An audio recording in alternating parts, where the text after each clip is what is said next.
I will give you a video script of one of my old videos. Your task is to paraphrase the script, just changing the word order slightly, keeping the same writing and articulating style.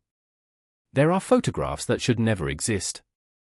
Images so disturbing that medical professionals have debated whether showing them violates human dignity itself. In a forgotten corner of rural Virginia in 1971, a young woman gave birth to something that challenged everything we thought we knew about human genetics, family bloodlines, and the darkest secrets families will kill to protect. Her name was Sarah May Whitaker. And when the doctors first saw what emerged from her womb, 3 of them walked out of the delivery room. One never practiced medicine again. The child born that October morning wasn't just the product of incest. It was the culmination of something far more sinister, a bloodline so tangled, so corrupted by generations of deliberate inbreeding that scientists would later call it impossible. Yet the medical records exist, the photographs exist, the child existed for the brief time it was allowed to breathe. But here's what will haunt you long after this video ends. Sarah May was 17 years old. And when authorities demanded to know who the father was, every adult male in her family, her father, her uncle, her grandfather, even her own brother, claimed responsibility. Not out of shame or confession, but out of pride. They were protecting something they called the pure line. A family tradition that had been carefully maintained for over a century in the hills of Appalachia, where outsiders never ventured and questions were answered with violence. The child lived for 6 days. In those 6 days, it would rewrite medical textbooks and reveal a family secret so grotesque that the FBI would eventually classify the case files, sealing them away from public view for 50 years.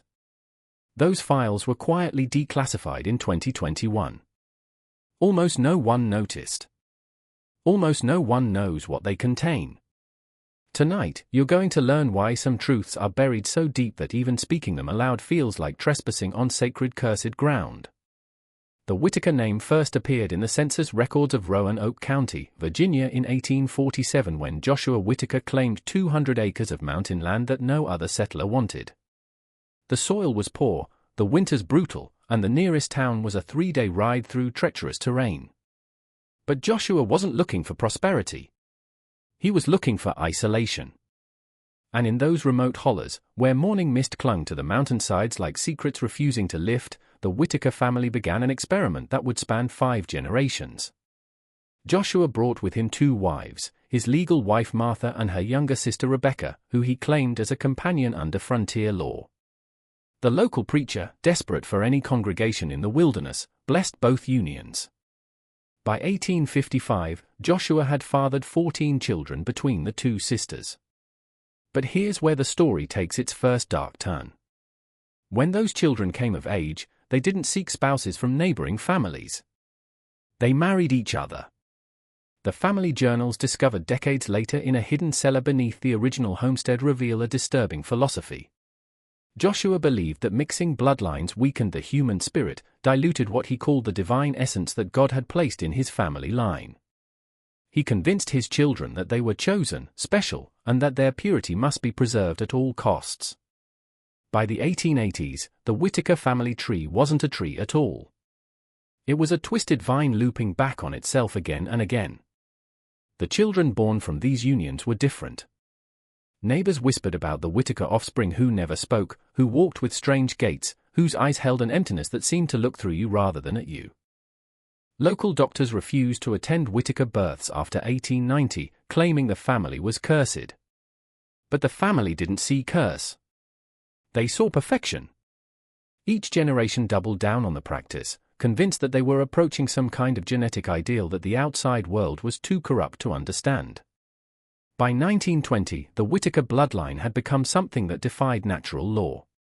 What started as marriages between siblings had evolved into something far more complex and disturbing. The family had developed what they called the rotation system, a carefully planned schedule where each fertile woman would bear children to multiple male relatives in a predetermined order. They kept meticulous records, treating human reproduction like a breeding program for livestock. Sarah May's grandmother, Charity Whitaker, was born in 1925 as the product of a union between her mother and 3 different men. Her grandfather, her grandfather's brother, and her own uncle. The genetic analysis conducted decades later would reveal that Charity's DNA contained patterns that should have been biologically impossible. She was simultaneously her mother's daughter, niece, and cousin. Her chromosomes told a story of such concentrated inbreeding that modern geneticists initially assumed the test results were contaminated. But Charity survived, and more disturbing still, she thrived within the family's twisted ecosystem. She grew up believing that the outside world was populated by inferior beings, genetic mongrels who had corrupted their bloodlines with foreign influences. By age 15, she was pregnant with her first child, fathered by her own father, who was also her uncle and her cousin. This child, Thomas Whitaker, would grow up to become Sarah May's father. Though the term father loses all meaning when you understand the true nature of the family structure, the Whiters had created their own isolated society with its own rules, its own logic, and its own definition of normal. Children grew up not knowing which adults were their parents, siblings, or cousins, because these distinctions had long since ceased to matter. Everyone was related to everyone else in multiple ways.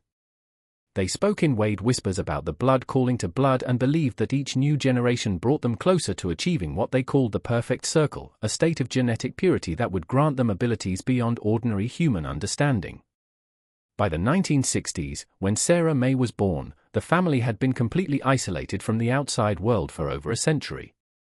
They had their own language, their own customs, and their own terrible secret that they guarded more fiercely than their lives.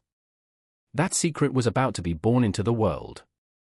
And when it would shatter every assumption about the limits of human genetic deformity. Sarah May Whitaker was 17 when she realized she was carrying something that felt different from the other pregnancies she had witnessed in her family. By that age, she had already given birth twice. Once at 14, once at 16. But both children had died within hours of birth. Their tiny bodies too malformed to sustain life. The family called these deaths offerings to the blood, necessary sacrifices on the path to genetic perfection. But this pregnancy was different. Sarah May could feel the child moving in ways that defied explanation. Instead of the gentle kicks and rolls of a normal fetus, she described sensations that terrified even her hardened relatives. The child seemed to pulse rather than move, creating rhythmic waves across her abdomen that resembled nothing so much as trapped lightning. Her belly grew to an enormous size by the 7th month, stretching her skin until it was translucent and showing a network of dark veins that seemed to writhe beneath the surface. The family was ecstatic. The elders whispered that this was finally it, the culmination of their century-long breeding program. They had achieved something beyond human, something that would prove their superiority to the corrupt outside world. They prepared for the birth with the fervor of religious zealots, setting up elaborate rituals and ceremonies to welcome what they believed would be their genetic messiah. But Sarah May was dying. The pregnancy was consuming her body from the inside out. She lost 40 pounds even as her belly continued to expand. Her hair fell out in clumps. Her teeth loosened and began to fall from her gums. Most disturbing of all, her eyes began to change color, shifting from brown to an unnatural pale yellow that seemed to glow in darkness. The family interpreted these changes as signs of divine transformation. But medical experts who later reviewed her case files recognized them as symptoms of severe genetic toxicity. Her body was literally being poisoned by the abnormal fetus growing inside her. When Sarah May went into labor on October 13, 1971, she had been unconscious for 3 days. The family had carried her to the nearest hospital, a small rural facility 30 miles away, only because they wanted medical documentation of what they believed would be the birth of a new form of human being.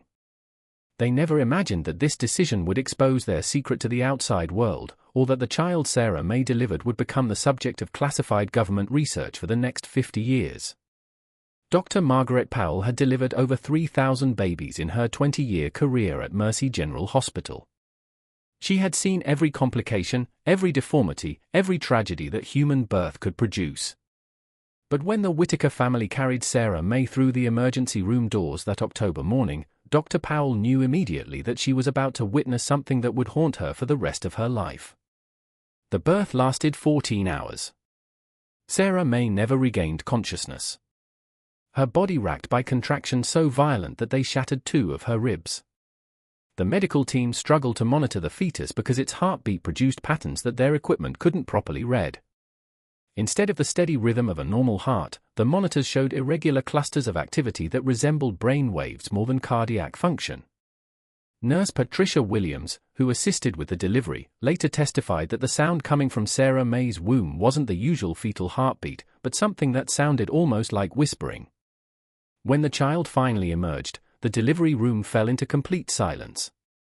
What Dr. Powell saw defied every principle of human anatomy she had ever learned. The infant was technically alive.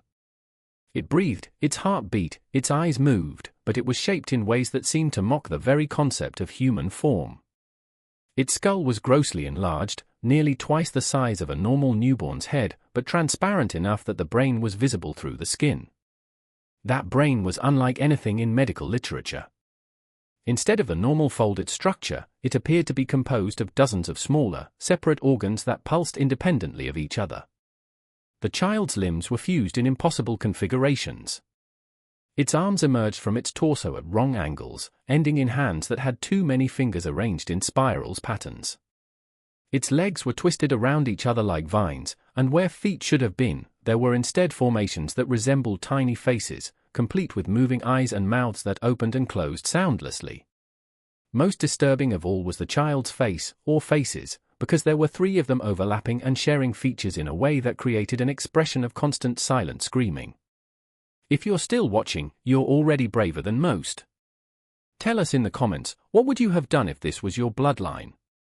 Because what happened next would test the limits of human compassion and medical ethics in ways that still divide experts today. The child was alive, but was it human? Did it deserve to live, or was keeping it alive an act of cruelty beyond measure? Dr. Powell had 6 days to answer questions that would challenge everything she believed about medicine, morality, and the nature of life itself. The child that Sarah May delivered was not supposed to survive. Every medical principle suggested that such severe deformities would be incompatible with life. Yet somehow this twisted amalgamation of human genetics continued to breathe, to move, to exist in a state that challenged the very definition of living. Dr. Powell made the decision to keep it alive, not out of hope, but out of a terrible scientific curiosity about what the limits of human biology could actually sustain. For 6 days, the medical staff at Mercy General Hospital became reluctant witnesses to something that felt more like a supernatural phenomenon than a medical case. The child never cried. Instead, it produced sounds that nurses described as somewhere between humming and static electricity. Its multiple eyes moved independently, tracking different objects around the room with an intelligence that seemed impossible given its malformed brain structure. Most unsettling of all, it appeared to respond to the presence of its family members in ways that suggested recognition, even affection. The Whitaker family maintained a constant vigil around the child's incubator. They spoke to it in their strange dialect, sang songs that no one else could understand, and performed rituals that horrified the hospital staff. They brought objects from their mountain home, twisted pieces of wood, stones arranged in specific patterns, and photographs of other family members that showed generations of increasingly severe deformities. They called the child the culmination and the perfect one, treating it with a reverence that was both touching and deeply disturbing. But the child was dying, and its death was unlike anything medical science had documented. Instead of the gradual organ failure typical of severely malformed infants, this child seemed to be dissolving from the inside out. Its transparent skin began to shunt, dark patches where internal structures were breaking down, but rather than causing distress, these changes seemed to bring the child a kind of peace. Its multiple faces, which had shown constant agitation for the first 5 days, began to relax into expressions of something that almost resembled contentment. On the 6th day, as the morning shift arrived to check on the child, they found something that would haunt them forever. The child was still alive, still breathing, but during the night, it had somehow managed to arrange itself into a position that was geometrically impossible given its fused limbs. It lay in the incubator in a perfect spiral, its twisted body forming a pattern that resembled ancient symbols none of the staff could identify. And in that position, with what appeared to be a smile on each of its 3 faces, the child finally died, taking with it the darkest secret of American family genetics, and leaving behind questions that remain unanswered to this day. Within hours of the child's death, Mercy General Hospital was swarmed by federal agents. They arrived in unmarked vehicles, wearing suits that seemed out of place in rural Virginia, carrying briefcases and equipment that the hospital staff had never seen before. They claimed to be from the Centers for Disease Control, investigating what they called a potential genetic hazard to public health. But Dr. Powell knew immediately that these men were something else entirely. The agents confiscated everything. The child's body, all medical records, the photographs the family had brought, even the twisted pieces of wood from their mountain home. They interviewed every staff member who had contact with the case, requiring them to sign documents that legally prohibited them from ever discussing what they had witnessed. The official death certificate listed the cause as multiple congenital anomalies, a bland medical term that revealed nothing about the true horror of what had occurred. Sarah May died 3 days later, her body finally succumbing to the genetic toxicity that had been consuming her throughout the pregnancy. The Whitaker family, devastated by the loss of what they considered their greatest achievement, retreated back to their mountain compound and were never seen in public again. Local authorities who attempted to investigate their property in the following years reported finding the buildings abandoned, though neighbors insisted they could still hear voices singing in the woods on certain nights. The classified files released 50 years later revealed the truth that the government worked so hard to hide. The child born to Sarah May Whitaker represented something that challenged fundamental assumptions about human genetics and evolution. Its DNA contained sequences that appeared to be entirely artificial, as if someone had been deliberately manipulating the family's genetic code for generations. Most disturbing of all, analysis of the family's genealogical records revealed that their breeding program hadn't been random or accidental. It had been following a specific pattern, a genetic formula that seemed designed to produce exactly what Sarah May had given birth to. The final page of the classified report contains a single chilling paragraph. The Whitaker case suggests the possibility of intentional genetic experimentation spanning multiple generations conducted by unknown parties for unknown purposes. The family's isolation and systematic breeding program indicate a level of organization and long-term planning that exceeds what would be expected from isolated rural populations. Further investigation is recommended to determine if similar programs exist elsewhere in the United States. That investigation never happened, at least not officially. But somewhere in the mountains of Appalachia, in places where outsiders never venture and questions are still answered with violence, there may be other families following other programs working toward other culminations that we're not prepared to understand. The story of Sarah May Whitaker and her impossible child is over, but the questions it raises about the hidden corners of American genetics and the forces that might be manipulating them remain as dark and unanswered as the mountain hollows where such secrets are.